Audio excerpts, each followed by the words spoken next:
Isnabira nga ba ang mga big creators kasi hindi na namamansin?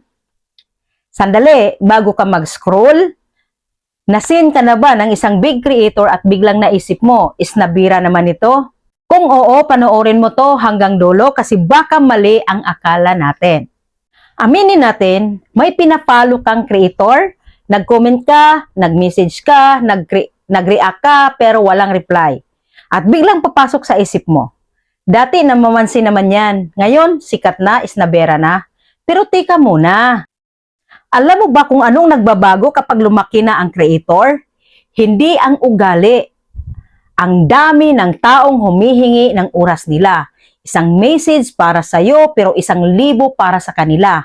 Isang kumusta para sa'yo pero isang buong inbox para sa kanila.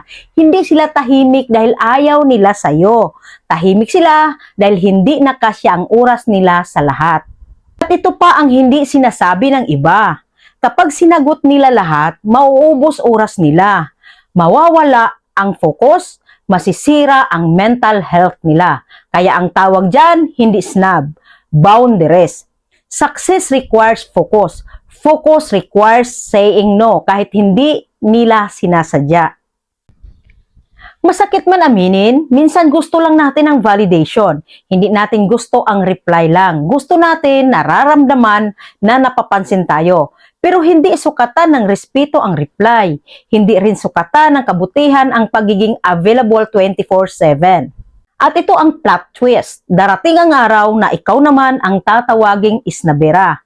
Hindi dahil nagbago ka, kundi dahil lumaki ka na.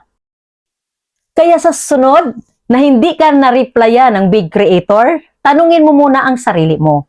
Ayaw ba nila sa akin o busy lang silang binubuo ang pangarap nila? Kung gusto mong umangat, huwag mong husgahan ang nasa itaas. Paghandaan mong mapunta roon. Ang content na gawa nila nakakatulong sa atin para mag-grow, so sapat na para maging grateful tayo sa kanila. Hindi sila isnabira or isnabiro dahil sa paggawa ng content at pag-edit, ubos na ang oras nila. Naliwanagan ka na ba? Please like, follow, and share.